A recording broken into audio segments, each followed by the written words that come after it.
Hey everyone, welcome to the That's Allowed podcast. I'm your hostess, Adrienne McKeon. And today we have a special Valentine's Day bonus episode with the lovely Sarah Weaver. Please introduce yourself, Sarah. Hi, everyone. This is Sarah Weaver. I grew up in Kansas City, but I have been nomadic and working remotely for 5+ years and fully nomadic for the last two. Actually, this week is my kind of 1 year anniversary from living abroad. This time around, I've done it a few other times. And so I'm calling in from New Zealand. All right, so awesome. So, we're doing things a little bit different today because, again, this is a bonus episode. And normally I would start with the question of, what story is the world not getting? But I think there's a story that the world has been dealing with for a while now, of course, which is the COVID pandemic. And that has made life a really complicated for people who are single, I know, especially.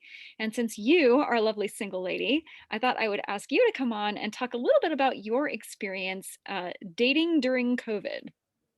Yeah, absolutely. I'm happy to talk about it. It's really funny here in New Zealand. We have been COVID free for really since May 2020.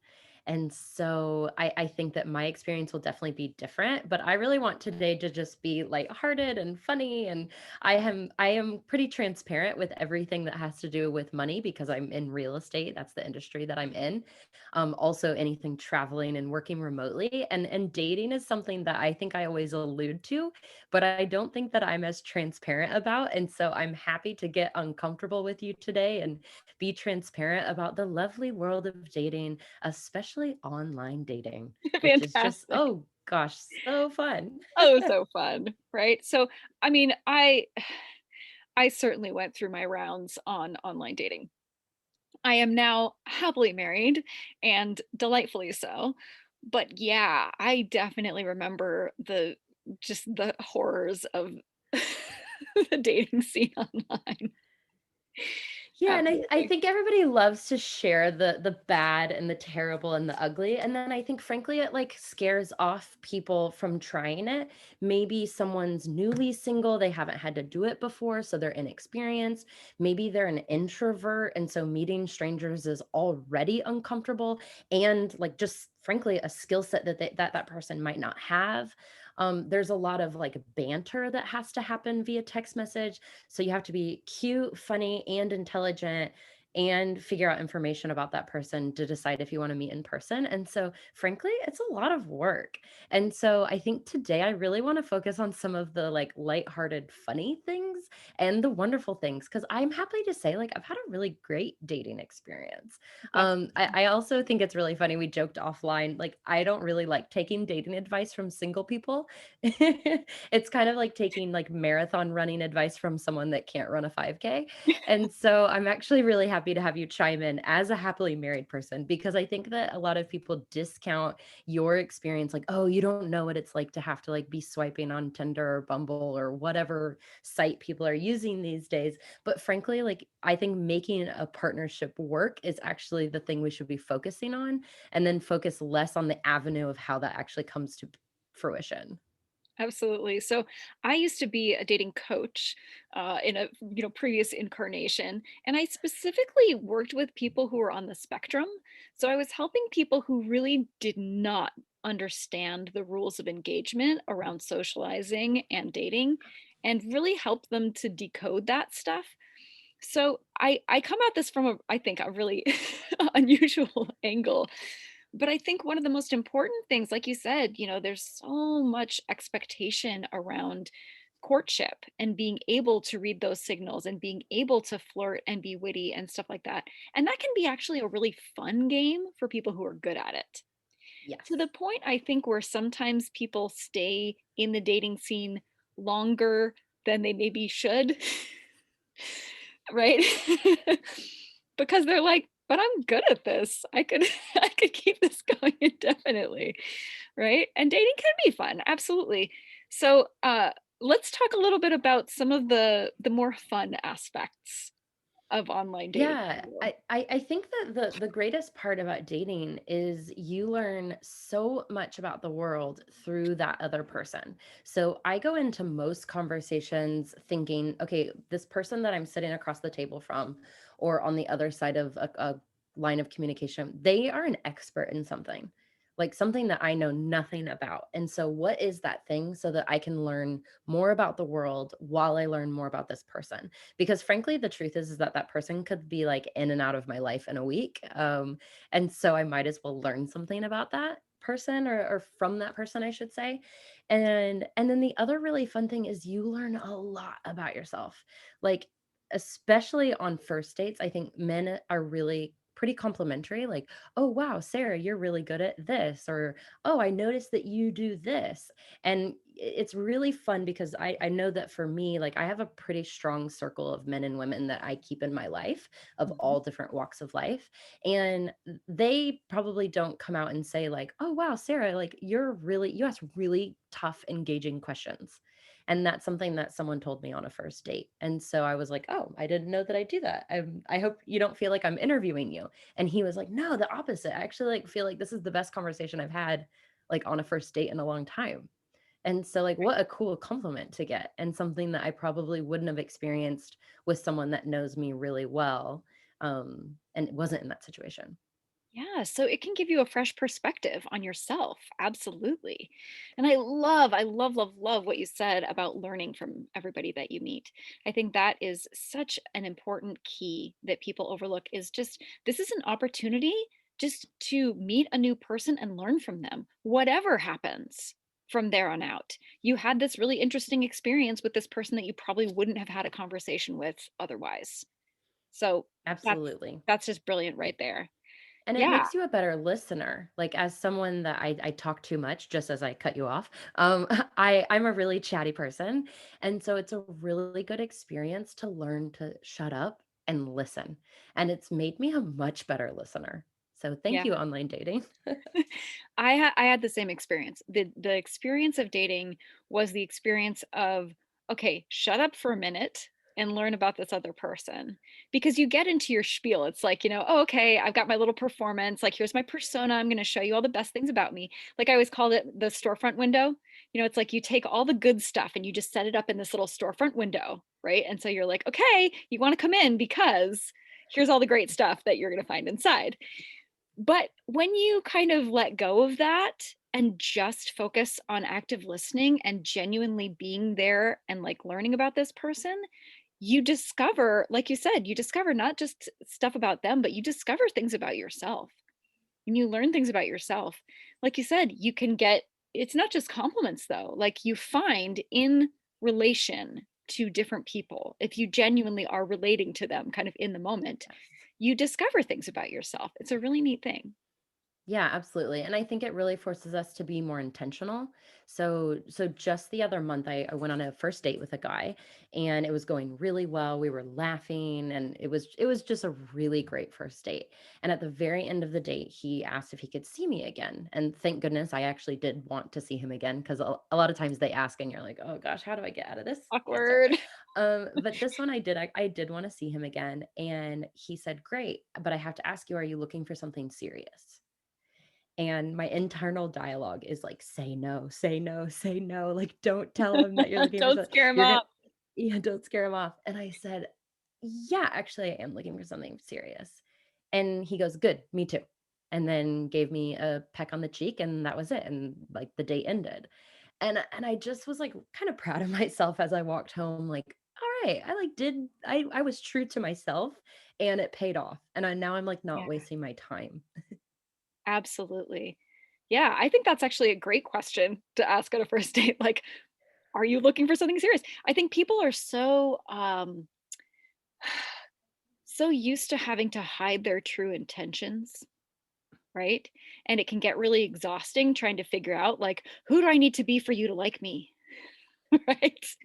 Yeah. Doing the little dance of, like, "What's gonna get you to call me again? What's gonna get me a second date?" Right?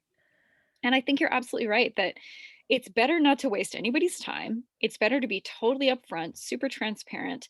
I always really appreciated it actually. Like if I'm on a date with a guy and he just tells me like right up front, like I'm literally just looking to get laid, I'll be like, "Great. You have a drink. I'm going to go. Thank you for not wasting my time." You Yeah. know? Absolutely. Yeah. And I think that that's it. It's funny as you talk about wasting time. I went on a date recently, and the whole time I was sitting there, I was like going through my to-do list, and I was like, okay, this is clearly not a love match. And I do feel like I'm wasting my time. And so I think it's a good reminder to be a little more, wouldn't say like weed them out. I don't know if that's the right term, but like I should have asked better questions before agreeing to the first date. And so sometimes I don't even take my own advice and I waste my own time by not like kind of weeding someone out before I meet them. Yeah, I think we can all learn to do that better, not just in dating, but in general. Just figuring out, asking enough questions, getting enough information in advance before we say yes or no to something to figure out, is this something that's really worth my time and energy right now? And Yes, especially, I think, right now we have this sense, at least some of us have this sense that like we have not enough time and too much time at the same time, mhm. and we never know like what we should be spending our energy on or where we should be spending our time because we're out of our usual routine, and we don't have the usual sense of like, well, this is important and this is urgent. Yes, It's like everything seems important and urgent and nothing does. So I think this is a great time to actually just really check in with your priorities and figure out whenever something comes along, like, is this where I really want to be spending my energy right now? absolutely. And I think there's two like action steps that the audience can walk away with. I think it's called a yes and no list. And I think that you should make a yes. If you're single, you should make, I mean, even if you're in a relationship, but you should make a yes and no list for what you're looking for in a partner. And like, these are things that I want to say yes to and that make me feel good. And then these are things that make me want to say no and I want to stay away from. And you got to be honest with yourself. Like, don't cut yourself short, but then also maybe have a trusted friend look over that list and be like, okay, girlfriend, like your standards are way too high. And like no human can like accomplish what's on your list. And then also do the same exact thing. I took inventory. Gosh, it was probably May of last year.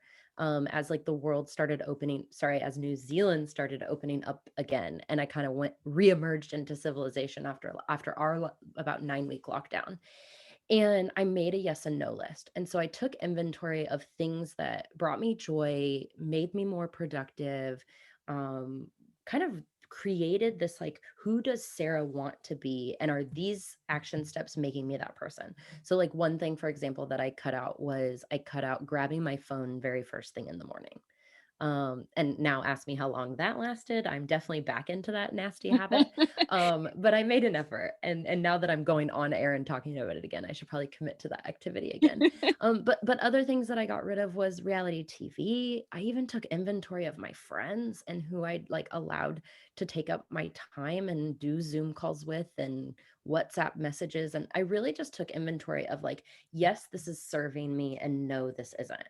And obviously, like buying too much snack food, that went on the no list. And I frankly cut it out. And I can proudly say almost a year later that that's something that's not in my life anymore. And so I think that creating that yes and no list is so important. And then you got to revisit it. Because Mhm. does anyone else find that, like, when you do a goal setting session, you're like, okay, I'm going to read 20 books in 2021. I'm going to walk 10,000 steps a day. And the reality is like, okay, those are both really important activities, but are they important to who you really want to become? Or are you just doing that because you feel like the internet is telling you that that's what you should do? And so I think you need to check in with yourself every quarter and make sure, is my yes and no list still relevant to the Sarah that I am right now and the Sarah that I want to be tomorrow? This actually reminds me of a great dating story. So I had this friend, Ideen, who I absolutely adore, and we dated for a little while, but it was really clear that like we were better as friends, and this wasn't really, the it for either of us.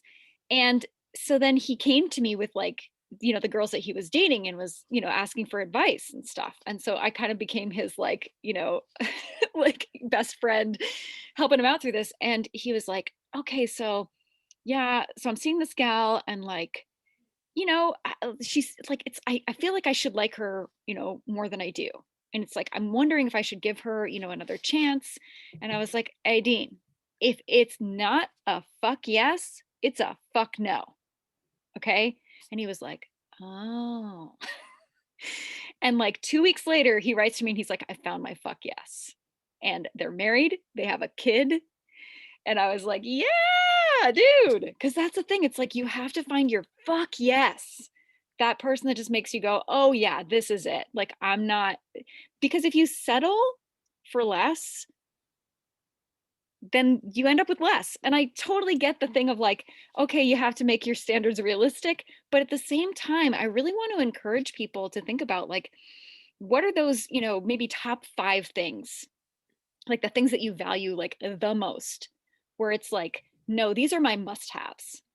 Like if this person is not like sane, fit, like financially stable, whatever it is that's like super important to you, like find those things and like don't compromise on that stuff. Don't compromise on that stuff because what you put up with, you end up with. Ooh, I And love then that. there you are. Exactly, your non-negotiables. Yeah. Everyone you should have non-negotiables in everything, but probably even more importantly with the person that you're gonna hopefully spend the rest of your life with, or spend the majority of your time with. Or even just Because spend like a month of your life with, right? Like don't yeah, waste a month of your life on someone that you know is not right for you, you know? Like that yes. month is precious. You could have been spending that month learning another language. I don't know, something. Yeah, or just being happy. Exactly. And I think life is so hard. Like, I think you and I both are incredibly positive people. I think we have a lot of fun in the little things in life and the big things in life. But at the end of the day, life is really hard. Yeah. And so don't make it harder by being with someone that you're not stoked about.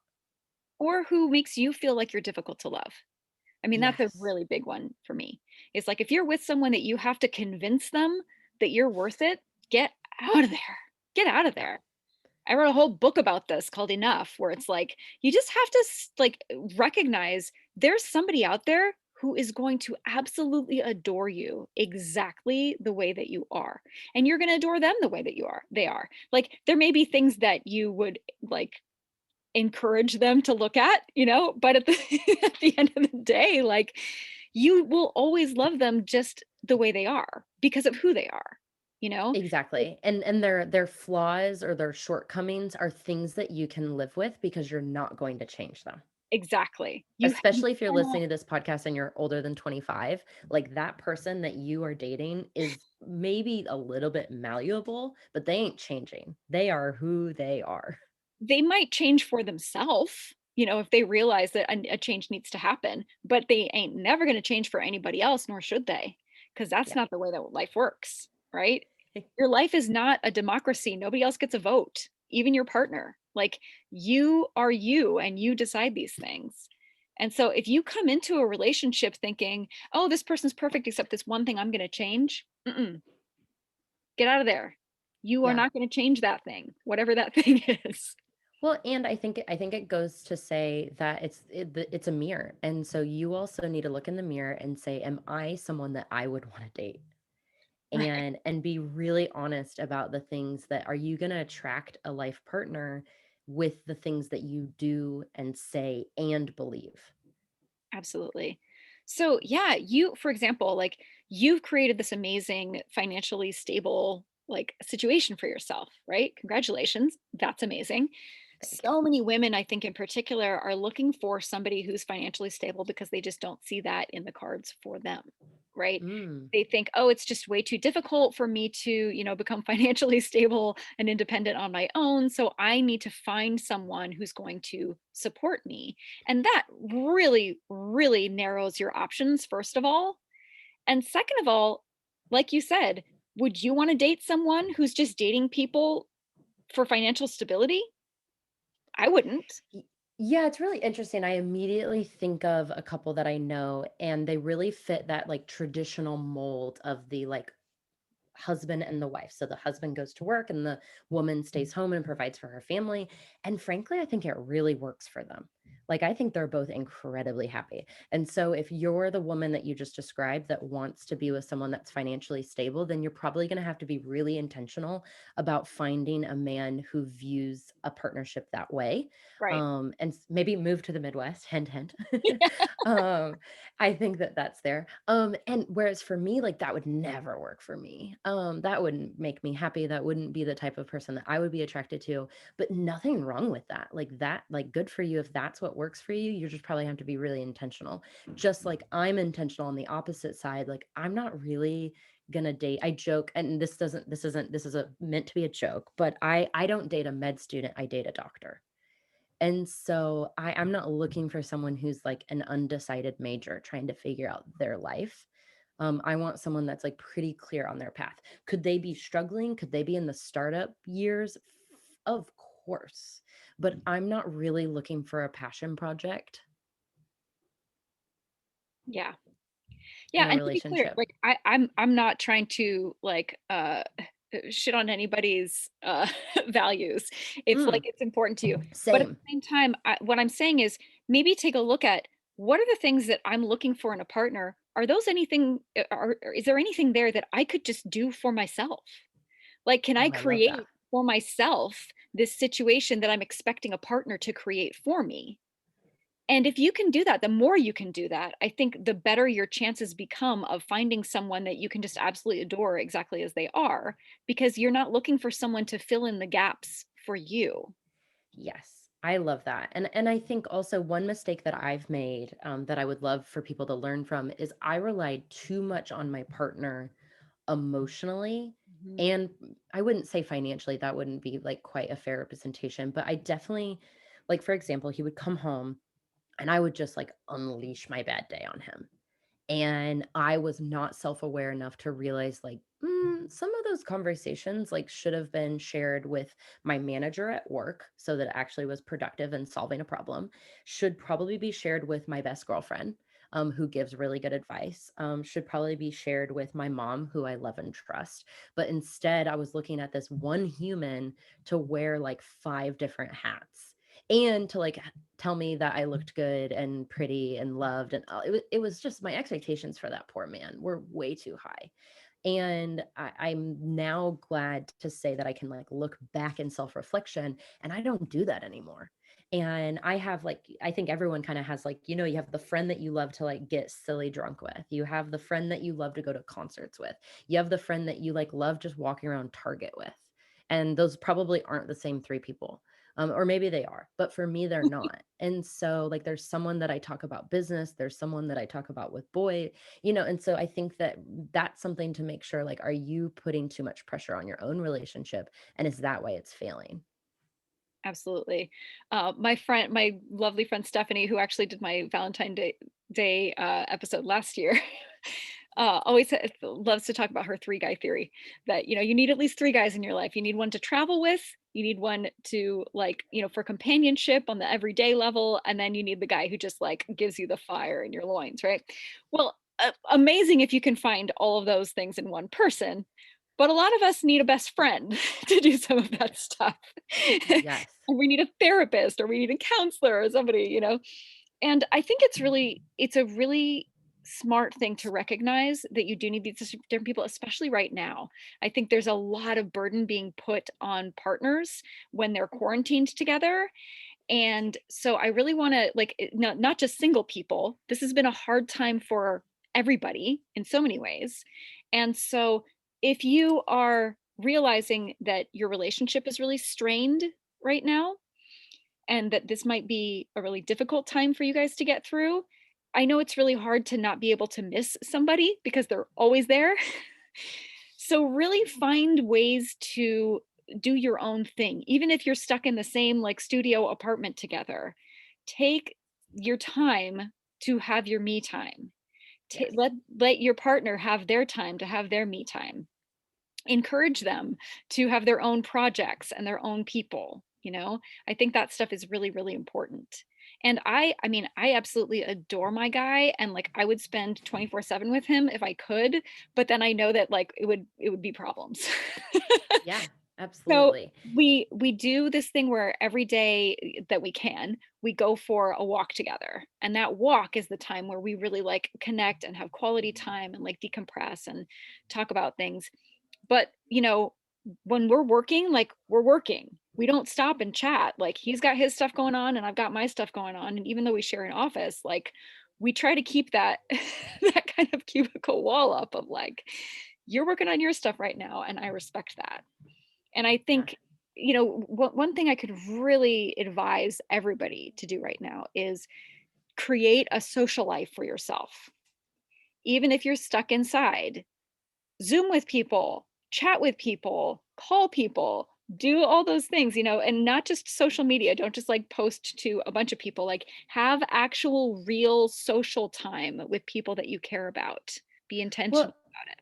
and that's really good advice for single people. So one thing that I've kind of noticed is it used to be back in the day, even in my childhood, and I just turned 31. And so in my childhood, I was best friends with my neighbor Kim. Like shout out, hey Kim. And then when high school came around, we kind of went separate ways. Nothing dramatic or negative happened, but she got a different group of friends and different hobbies, and I got a different group of friends and different hobbies. And then I had a different group of friends. But then as I got older and my like hobbies and interests changed, this incredible thing came available to us called the internet. So I could literally go online and find entrepreneurial women who love to travel. Like how cool is that? So I joined that Facebook group and then I actually like met them in person and now have like three best friends that I talk to every single week for years even though we live in different parts of the world. And then I did the same exact thing, but expanded to a non women's only group. And I met with entrepreneurs who are making six figures or more who love to travel or want to live like a large and international life. And I'm hoping that, like, through more and more connections like this, I'm surrounding myself with people that I want to emulate. And secretly, hidden agenda, I'm really hoping that I meet a guy because how cool would it be to have my life partner have a lot of the same beliefs that I do and the interests? One thing that I really struggled with living in the States, especially in the Midwest, was guys just like were not like privy to my lifestyle. And so for those listening, I have been nomadic for 5 years. Right now I'm like living in communal space in New Zealand. I have a van that I travel with on the weekends. I work completely from my MacBook. And so I'll never forget and when I was in a relationship with someone and I just saw it as like lighthearted dating. I was working on a reno project in Kansas and just really wanted companionship. And he said to me, Sarah, I'm falling in love with you, but I think you're gonna leave. And immediately in my head, I'm like, well, yeah, I am gonna leave. And you can come with me, but I mean, I know you're not going to because that's not your lifestyle. And it was a huge wake-up call that I was like, wow, like I'm not being fair to this person who's like clearly catching feels and I have total different agenda. And so I really started being more purposeful of like saying no to guys that didn't want the same things that I have. And so circling back to what I started on is we can find people that are interested in the same things as us. So like I'm obsessed with the game Settlers of Catan. I think it would be really cool to like find a group of people that also love that game. I love reading books on travel, so I'll join a book club that does that. Whatever like your thing is, the internet is there to like help you find people that are into it, even in a time of pandemic and COVID where you're quarantined to your house. Absolutely. I think that's such great advice. Just in dating in general, great advice is to spend more time doing the things that you love doing because then you will meet people who also love doing those things. If you really are putting your time and energy into the things that you value, you will inevitably find people who value those things and be able to, really connect with them. And that is the best way to find someone who's compatible with you, right? Yeah. Well, I think that going back to what you were talking about, when you and your partner do a good job of spending time apart, there's no better investment that you can make than in yourself. Absolutely. Because also, if your partner's doing the same thing and they're constantly investing in himself and he's trying to get better, like, doesn't that pay tenfold to your relationship and make him more attractive to you, make him more attracted to you, and vice versa? I just think it's so beautiful when people take the time to invest in themselves. Absolutely.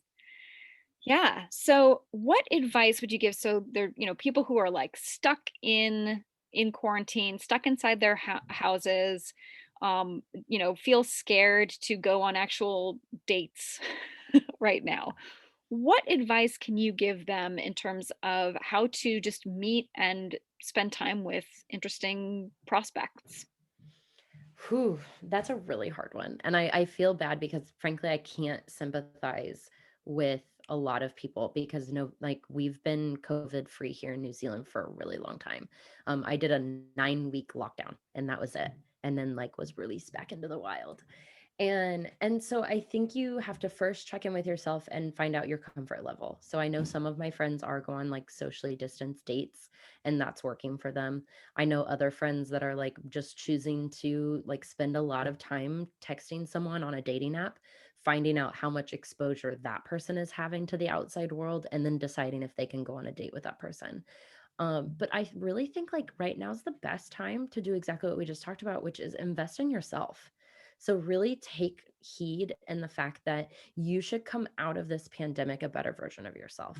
Am I saying that because I think like everyone's, just constantly working on self-improvement and everything's happy? No, I hear my friends. I hear the anxiety in their lives and in their voices and I know that this has been really hard. And so I don't want to be and I don't want to like not be sympathetic. But I do think that sometimes you just got to dust yourself off and realize that like this isn't going to get any better anytime soon. And so figure out what your comfort level is and then make an effort to meet people online. Like I just said, like join a running group, join a like people who love craft beer in Portland, like whatever your like thing is, just start meeting people online because there's not really much else you can do from my understanding. I guess tell me if that's wrong. No, that's very true. And I would say don't, limit yourself to what exists. Create something, right? If you are super passionate about, writing about greenhouses, I don't know, then create a group for people who love to write about greenhouses, like find those people, put yourself out there, project your little bing bing signal out into the universe and see what comes back, you know? I love that. Manifest it, guys. Yeah, absolutely. Manifest. Absolutely. So speaking of which, let's do a little exercise here. So Okay. I'm gonna take you into your ideal partnership. Okay. Ooh, okay. So I want you to close your eyes for a moment. Okay. Okay. And I will wave my magic wand, and you are now in your perfect ideal partnership. And I want you to wake up. It's first thing in the morning and look over, and here's your partner next to you, and just tell me what you see. Ooh, okay. So I wake up, I'm gonna open my eyes. So I Yep. wake up and he immediately just makes me feel like at ease. I don't feel like I have to like, what's that Marvelous Mrs. Maisel where she like sneaks out Oh, of bed and does her hair and makeup and then gets back into bed. I love that movie or that show. So I immediately feel like no matter what craziness my face and my hair and my terrible morning breath are doing, like I'm like feeling like okay, I'm loved, and I can just show up in the world how I am. Like this is the one safe space in my life where I don't have to put on a face, I don't have to put on lipstick, I don't have to have a ring light. I can just be who I am. So that's like the first feeling that I take a deep have. breath there. Take a deep breath there. Feel that you are loved completely, exactly as you are. Everything you do, and it's not just like, and I can tell you I have this. So this is not an unrealistic expectation, okay? This guy, he thinks I look amazing in like flannel pajamas. Okay? I got rid of all my lingerie. I threw it away. I got rid of all of it because he thinks I look amazing in freaking flannel pajamas. Okay? So he thinks you look gorgeous first thing in the morning. Your hair is perfect as far as he's concerned. You look amazing. And he just looks at you, and I want you to see that look on his face where he's looking at you like you are just the most gorgeous, perfect, amazing thing he's ever seen in his life. And just soak that in for a second. And I felt it. Like, that's the really, like, I love that you bring that up because, yes, this is possible, and frankly, I'm not gonna settle for less. Mhm. Do I think that it comes easily? Heck no. I think you make a choice every day to love that person. I think everyone thinks, I shouldn't say that. I think some people think that love and marriage is something that you should feel all the time. And I frankly think that's why divorce is so kind of like the easy choice for a lot of people, is because they think like, wait, shouldn't this be fun? And absolutely life should be fun. But it's hard. Like, life is hard and marriage, I think, is harder. Here's my feeling about it. I see love as a an active verb. It's not something you fall into and then, like, oops, fall out of, right? It's something you create as a team. And living your hard life together is what that activity is. So, whatever comes up, like, yeah, hard stuff's gonna come up. But if you look at it as a fun game that you guys play as a team together, that's gonna get you through it. If you look at it as marriage is hard and relationships are hard, then it's like you're pitting yourselves against each other. Relationships are Yes. fun. Relationships are easy as long as you guys are on the same team and you're dealing with all the hard crap that comes up in life as a team.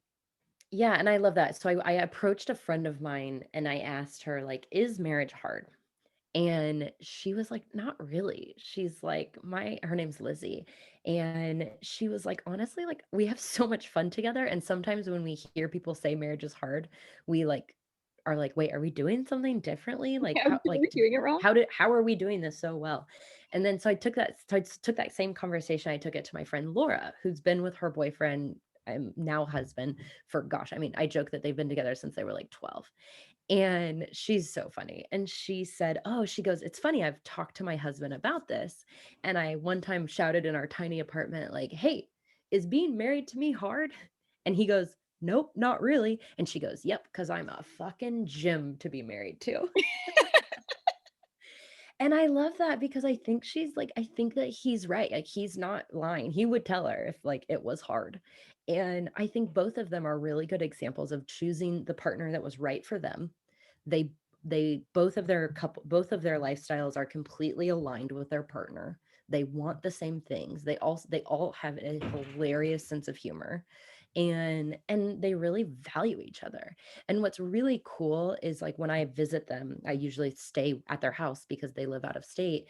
And so I get to see their whole routine. Maybe it's a little different because of course I'm present, but I look over and I'm like, gosh, they like really love each other. And like you feel it. And I'm lucky to say that my parents have that. Like, I feel it when I'm in their presence. Like, they freaking love each other.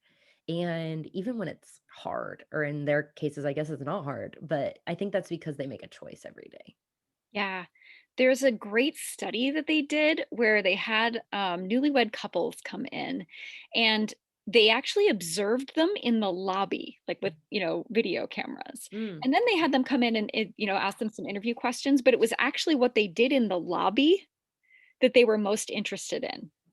And then they tracked those couples over time and they like predicted with, I think, 90% accuracy who was going to stay together and who was going to get divorced. And it was because they could figure it out just by when someone would make a bid for the other person's, energy or attention, did that person enthusiastically turn toward them and engage or not?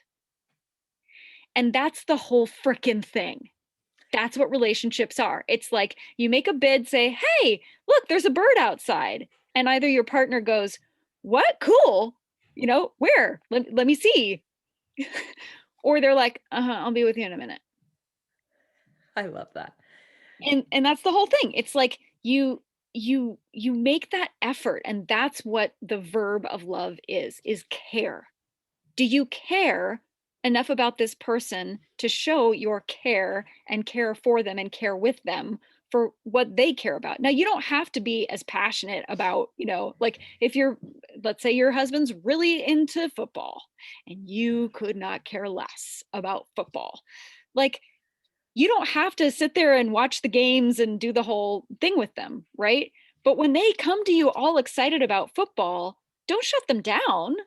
Don't say, I Yes. don't know anything about football. I don't want to talk about this. You just go, oh my gosh, you're so excited about this. That's awesome. I love how excited you are about this. Just celebrate their passion around things. Yes, and don't like, that makes me so excited, like, I too am like, I really like football. Kansas City Chiefs are headed to the Super Bowl. By Oh, the well, time this airs, hopefully we have won, and and but, like, I wanna be with someone who is enthusiastic about something. It doesn't need to be what I'm enthusiastic about. It's probably life is probably more interesting if they're into something I'm not into. But isn't that the kind of person that you wanna be with? Like, that has like, I just pictured that relationship that you just, like, described, and I'm like, "I want that." Like, I want someone that is so stoked on something that it bleeds into that enthusiasm bleeds into my life. And that's really what I'm looking for because, like, we only get so many trips around the sun. And I want to be with someone that's excited to be living life with me. all right, so let's bring you back into that. You're with this man and he's so passionate. He's so enthusiastic. He's so excited. So he sees you, he adores you, but he's got to jump up and get his day going because he's got the fire in his belly, right? So he gets up, he's doing his thing. What is that guy up to? Ooh. Um, Whatever he does professionally, like, really does fuel him. Mhm. And so it's so funny. I told my mom, gosh, years ago, we were sitting in the car, we were driving from Kansas to Iowa. It was a long car ride. And we were just joking about like what professions we think would be a really good partner. So we were being silly. We said, "Oh, investment banker. No, a pilot so that they can fly you around. No, a plastic surgeon so that we could get free work done. No, no, a dentist, because then we'd have really nice teeth and they don't work very many hours, but they make good money." And I said, "You know what? I think I really want to be with a real estate developer. I like really find that industry interesting and I think they could make their own hours, they'd make a ton of money, and we can like look at something and be like, I built that." And I love it. My mom turned to me and she said, "Why don't you become a real estate developer?" And so I think that whatever my like partner does for his life, he's really into it and it bleeds into probably everything. Just like my Instagram account is just like an infusion of travel and real estate. Because that's my life. Like that's what I talk about. That's what I do. It's who I am. And that's important to me. So whatever industry he's in, it's like definitely his thing. He hasn't settled for anything less than something he's excited about. And heck, he could be excited about computer programming or bitcoins or being a nurse. Like, I don't frankly really care what it is, as long as he doesn't bring home the garbage every day and just like, oh, I hate my boss. I hate my company. Like, I don't have time for that. And that's not the partner I am. And that's not the partner I'm looking for. So let's just say, so that you can really picture this, that he is, in fact, a real estate developer. You both do that for a living. You don't necessarily work, as a team or partnership, but you both do this and are both really successful at it. Okay. So I want you to see that he's really excited about a deal that has just gone through. And so you guys are going to celebrate. What is it that you're going to do to celebrate this? So, in non COVID times, or maybe here in New Zealand, we are going to head out to his favorite restaurant and the bartender is going to welcome us because he knows us and he's going to pour our drink or make sure, hey Sarah, you want a mezcal? Yes I do. Um and and we are going to really be present. So maybe we have our phones with us because we're not ridiculous, we're not going to leave our phones at home, but we're not, that's not who we are. We're not, our phones aren't on the table. We don't really give a crap what else anyone else is doing because like we really enjoy each other's company. One of my love languages is quality time. And I've had the most success with partners that either really know that and appreciate that, and probably even more success with someone whose their love language is also quality time. And so I think that that to me, like with a great cocktail and hopefully a great view in New Zealand, and great views are like everywhere. But really just like connecting together. That's the most important thing. And so if it has to be at home in the time of COVID, then like hopefully we have all the right ingredients. Absolutely. Yeah, quality time is huge for me. So let's talk a little bit about love languages since you brought that up. I think it is so useful and important to know what says love to you and to figure out what your partner's love language is so that you know how to communicate love effectively to them. Because you can be with someone, who so for example, I was with this guy for a while and his love language was acts of service. And so he was constantly doing these things that I didn't ask him to do, right? To show me that he cared. And it was just frustrating to me because it was like, okay, A, I didn't really ask you to do this. And B, I would have much rather that you spent that time just with me.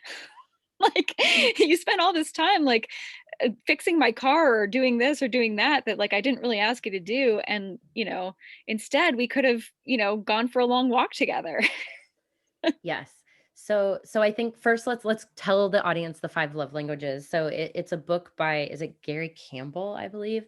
And there's an online quiz that you can take. It's like 15 minutes long. And so I highly recommend taking it. And okay, so the 5 love languages are quality time, Mhm, acts of service like you mentioned, words of affirmation, giving and receiving gifts, and physical touch. mhm, And so I think acts of service is usually the one that's like the most misunderstood. So I love that you talked about like him fixing your car, or for me, it might be like making my morning coffee, which I love for my future husband out there. That's like, I love that. And so I love to tell the story of how actually taking this quiz like changed my relationship with my mom. And if she's likely going to listen to this because she's one of my biggest fans. And I actually don't know if I've ever talked to her about this. So I'm excited to share this with you and her. So we took this, and my 2 love languages are quality time and words of affirmation. So, like, just like you, if you spend time with me and we go on a walk and you tell me that you're proud of me or that I look good or that I did a good job, like, whew, I am on cloud 9. Hers are physical touch and acts of service. So, how this plays out is if I visit her, which happens now not very often, but it used to happen once or twice a year. And if I visit her and we have dinner together, usually takeout because neither her or I like to cook, but we'll put the things on plates so that we don't like, we're not eating out of the plastic bowls sometimes. So we put the things on plates and we eat dinner. And she checks her phone because she loves her social media. And then when dinner ends, she immediately wants to clear the table, and she's probably a little irritated with me that I don't jump up and do the dishes. But what do I want? I want to pour another glass of wine, and I want to keep the conversation going because I want to spend more time with my mom. She's like one of my favorite people. I think she's hilarious, she's insightful. I love speaking with her. And to be with her in person is really a treat because of my lifestyle. But the whole time she's like looking at the dishes and they are driving her like absolutely mad. So what does she do? She gets up and she starts doing the dishes. She can't hear me over the running water. She's annoyed with me that I'm not helping her. I'm annoyed with her that she's not having another glass of wine with me.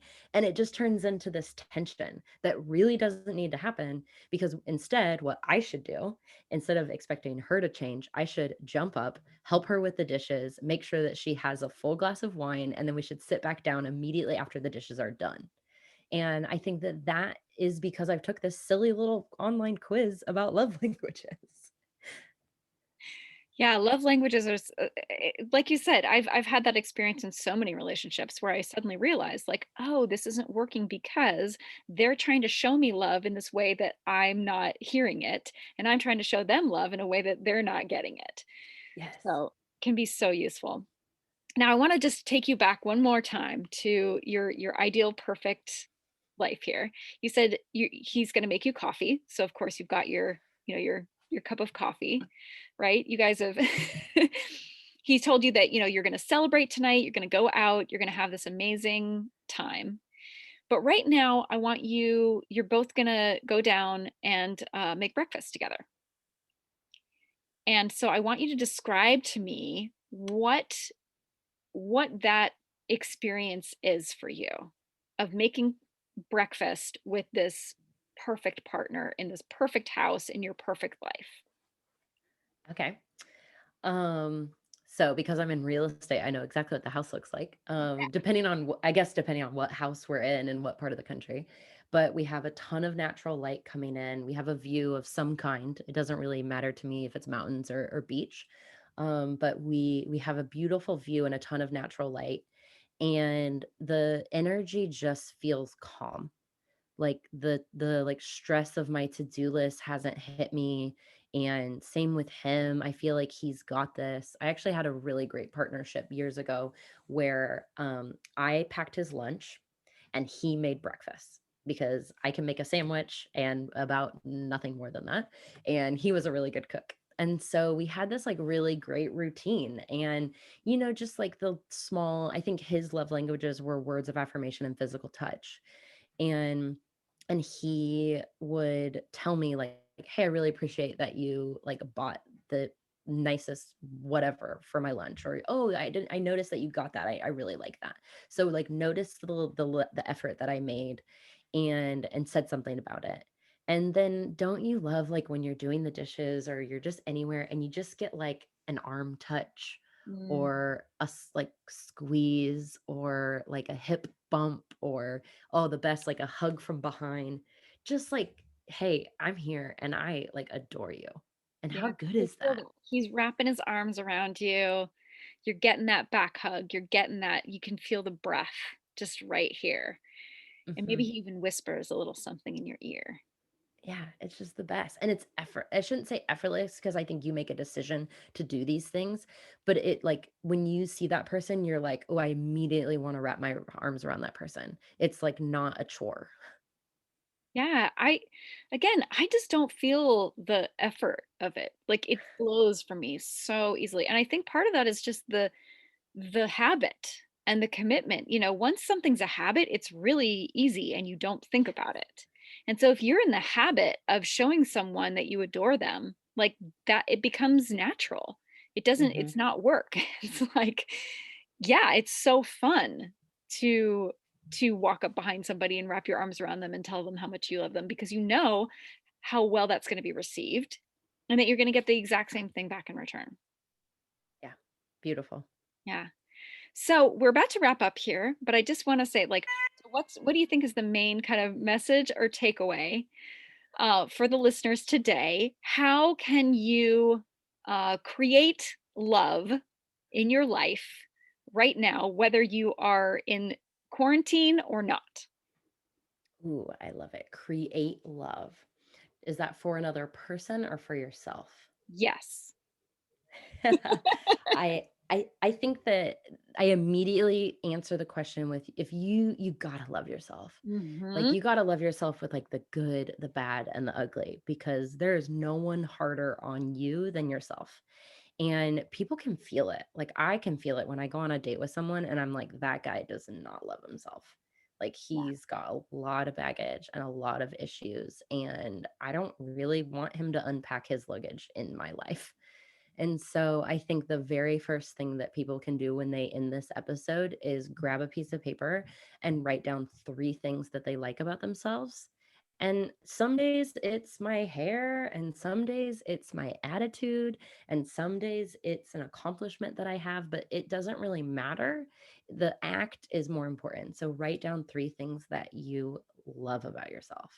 Yes. And of course, make that yes, please, no, thank you list to Yes. clarify exactly what you're looking for and what you're not going to put up with. Absolutely. So I talk a lot about that in the latter half of my book, Enough. So you guys can check that out. But where can the people at home find you, Miss Sarah Weaver? Yes, so Sarah D. Weaver has been monopolized everywhere on the internet. So LinkedIn, Facebook, Instagram, those are probably the best places to find me. And so it's just Sarah D. Weaver. I'm sure we'll have a link in the notes. But if anyone wants to reach out, especially any eligible real estate developers, no, then like reach out, because I think the world can be as small as you make it. Thank you so much, Sarah. Happy Thank Valentine's you. Day, everyone. Happy Valentine's Day.